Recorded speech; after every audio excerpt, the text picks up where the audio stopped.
Oil giant Shell is being forced to slash its carbon emissions, but it's still investing in oil, so how's that even possible?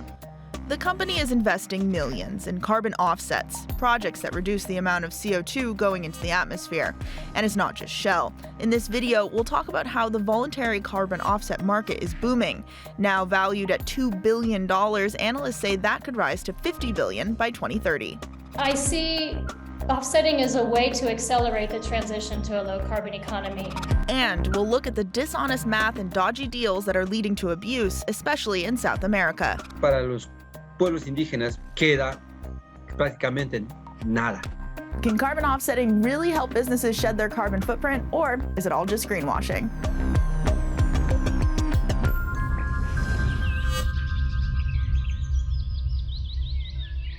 So, what is carbon offsetting? Let's go back a bit to explain. Companies are being called to dramatically cut their carbon emissions. Most important will be transitioning to renewable instead of fossil energy and switching to alternative fuels for our planes, ships, and automobiles.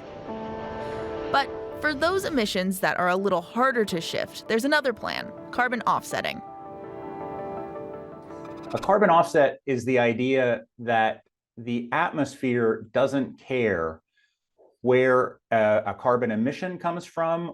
So that means that you could reduce a carbon emission in one place and allow a carbon emission in another place, and the net effect is zero. Putting it very simply, carbon offsetting is based on a math equation. Let's start with an example. Say you're a business in North America or Europe, and you emit 1 ton of carbon dioxide. You could pay to have that 1 ton reduced through a project like a tree protection initiative elsewhere in the world. Adding 1 ton here and taking another one away there. Zero emissions, right? It allows companies in the global north to reduce their CO2 emissions for a lower cost by buying so-called carbon credits, each equal to 1 ton of carbon. These credits are used to offset the company's emissions through projects, mostly based in the global south. Some examples that already exist: well, Shell has bought carbon credits that protect a portion of the Peruvian rainforest. They've also invested in more efficient cook stoves in parts of India and Zimbabwe, among other countries. And the strategy is being used by a lot of heavy emitters. Here you can see the CO2 offsets purchased in the millions of tons by Delta Airlines and Shell, car makers Volkswagen and Audi, and energy multinational Eni in 2021. They're among the biggest purchasers of carbon offsets on the voluntary carbon market, and that's according to only 50% of data that's publicly available. It's clear that most companies cannot decarbonize to zero today or even tomorrow, or even some in 20 years' time. And so I think it's reasonable to expect that every company not only decarbonize on a science-based pathway compliant with the Paris Agreement, and then also to take responsibility for those emissions that they aren't yet able to eliminate from their operations. Like Shell, they're investing millions into carbon offsets, or what they call nature-based solutions. For example, in the annual report of past year, they spent about $69 million in nature-based projects. And if you compare that with the overall cash flow, for example, operating cash flow, which was about 70 billion, you see that is a minuscule fraction.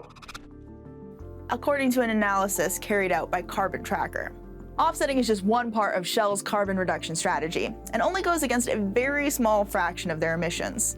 But the voluntary carbon market is taking off, steadily increasing over the past 2 decades. In the past few years, it's exploded to a value of $2 billion globally, and it's growing rapidly. Shell plans to increase its reliance on carbon offsetting. Assuming that the level of its carbon emissions stay the same by the year 2030, this would mean about 10% of their total emissions, so it's a more significant portion. And the rate of offset purchasing is expected to grow even further, especially if Shell wants to reach their lofty goal of net zero by 2050. The amount of natural-based solutions that will be likely needed for Shell to be net zero, it may well be that will reach to between 20 and 30% of their total emissions. So a big number. We did reach out to Shell for comment, but they turned down our interview requests. Investing too heavily into offsets isn't a silver bullet. That's because critics see carbon offsetting as only one part, and potentially a misguided or flawed part, of the overall energy transition. That's because while offsetting may look good on paper, it's undeniably controversial. Why is that? Well, we live in a primarily fossil fuel-driven world, and some experts think that offsetting emissions is not as easy as the scheme might suggest. Carbon offsetting is inherently an unrealistic promise, an unrealistic expectation that you can address your own climate impact by purchasing these carbon credits and somehow going into a very elaborate accounting exercise of saying, yeah, I'm going to account for my footprint on a ton per ton basis. It works great in theory. It just doesn't work in practice because it's the real world. Let's go back to Shell. The company has projects on nearly every continent, like the Amayo Wind Power Project in Nicaragua. It's the first wind farm in that country, and Shell says it reduced an average of 191,000 tons of carbon emissions annually. Or the Katenggan Mentaya project in Indonesia, which protects almost 150,000 hectares of peat swamp forest and prevented 7.5 million tons of carbon on average from being emitted each year. Or so Shell claims. But critics say it's hard to measure. First, there has been historically a large number of frauds and of not correctly measured initiatives. Second, a lot of the offsetting activities that are sold out there are mainly aimed to preserving existing forests, for example, rather than planting new trees. So it's more a conservation effort rather than a removal effort. Projects that promise to protect sections of forest basically work by finding forests that are under threat from loggers or potential land development. The project creators acquire the land and keep the trees standing instead. But there can be inaccuracies in the calculation of the true carbon reduction offered by a project. For example, overpromising a project's impact. How might that happen?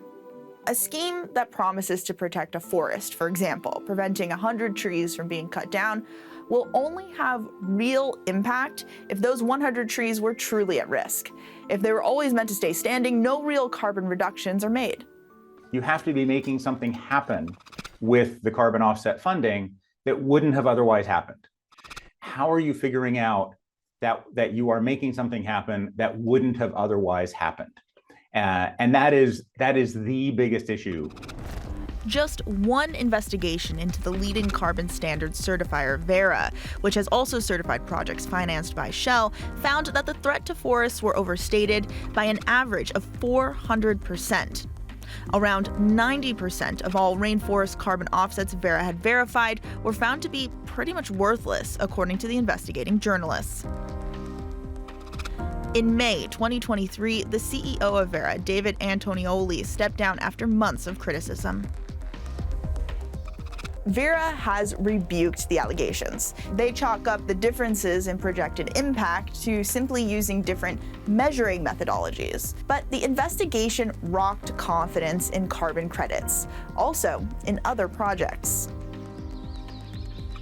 There are big questions now also starting to be raised about the next big kind of area of offsetting, which is the so-called improved cook stoves project, which are supposed to help reduce the amount of wood and charcoal that people in poor countries are using to cook their food on.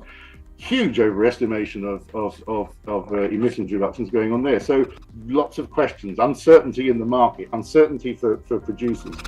There are a lot of murky corners involved in offsetting. Two groups both claiming one credit is one problem. Another is predicting how beneficial a project really is. And because it's part of a voluntary market, it remains largely unregulated. Because verification is so difficult, dodgy deals are on the rise. Communities in South America are starting to see an increase in so-called carbon piracy. Indigenous communities in Peru say they have been targeted by organizations wanting to set up carbon offsetting projects. Project creators convince the people to sign over the rights to sell offsets from projects created on their lands.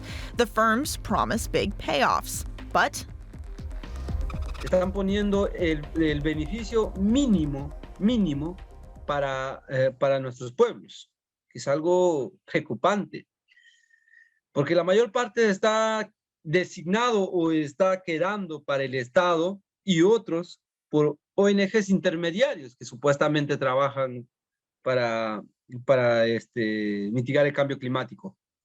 Entonces, para los pueblos indígenas, para las comunidades nativas, para los territorios ancestrales, queda prácticamente nada. Indigenous communities make up only 5% of the global population, but live on lands that are home to a majority of the world's biodiversity. Supporters of carbon offsetting say carbon credits are a good way to pay communities as protectors of the land. But leaders say that their people are being taken advantage of. Estos modelos actuales presentan riesgos bastante para los pueblos indígenas por la falta de entendimiento sobre los contratos que nos ponen a estas empresas que llegan, y aún más en un idioma que quizás nosotros no conocemos o no entendemos, no comprendemos.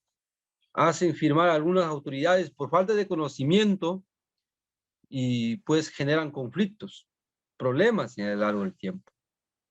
Entonces, falta las condiciones para una negociación justa y compradores finales que puedan ser a veces que impactan el planeta. There are clearly big problems in the world of offsetting. To bring the offsetting market to its full potential, there needs to be changes in the way carbon offsets are sold on the voluntary market. Experts say there are measures that could eliminate some of the concept's problems. The most obvious thing we should be doing is that we should be scoring offsets, because right now buyers have no idea what they're buying. Many projects are already certified against standards set by organizations like Verra and the Gold Standard Foundation. But a certification does not always indicate how effective a carbon offsetting project is, as we've covered. A scoring system could assign each project a grade based on several factors, like how urgent it is, how much carbon it captures, or how many emissions it helps to avoid. This could make it easier for companies to see whether the offsets will have a real impact or not. If we scored offsets from a 0 to 1,000 score, so buyers knew what they were buying, that might make a real difference. Another way to ensure that the market stays fair could be through advertisement regulation, which prevents companies from misleading consumers like you and me. Many companies attract customers with the message that a product is greener than it really is.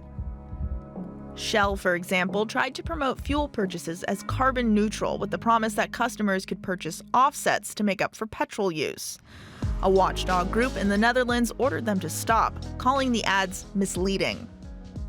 So, what are regulators doing to bat down false claims? The European Union is currently mulling a ban of the term carbon neutral, which could go into effect in 2024. You could also have rules that says, regardless of what claim you're making, if you're making any sort of climate or environmental claim, you need to be, these need to be based on credits that come from projects that are delivering sustainable development benefits on top of reducing emissions, for example. So indirectly, by regulating the claims, you can put measures on what type of credits need to be purchased by companies. Regulating prices is also one way to ensure fair competition between carbon credits. Currently, credits on the market start as low as $2 and can go up to a couple of hundred. For these kinds of approaches to be effective, carbon has to be kind of at least $30 to $40 per ton. And I think it's probably actually more than that. What are some price regulations that could help? Well, setting a price minimum would ensure that cheap and low quality credits aren't flooding the market. A minimum could also work alongside a price ceiling, making more expensive kinds of carbon credits for carbon capture projects, for example, more affordable for all kinds of businesses. Advocates of carbon offsetting say the market is an essential part of helping businesses to compensate for emissions they can't cut. But problems that go beyond the issues of accurate accounting and carbon piracy that we've outlined mean that money could be better spent elsewhere. The current voluntary carbon market is more gray than black and white. At the moment, it doesn't have the same kind of regulation and transparency that exist in other markets. But carbon offsetting is a growing, multi-billion-dollar industry with a huge potential to do good. Companies like Shell are going to continue using carbon offsetting to meet their carbon reduction targets, and customers and regulators need to push for better standards. But it's only one way of reducing emissions. Companies will need an entire package of tactics to address this massive issue. Carbon offsetting is just one card a business can play. Think of it as a game of poker. You're not just holding the offsets card. You're holding the emissions reduction card, the internal carbon pricing card that can help drive reductions. But holding just one card or two cards, net zero and carbon offsets, that's just a very weak hand as far as climate change is concerned.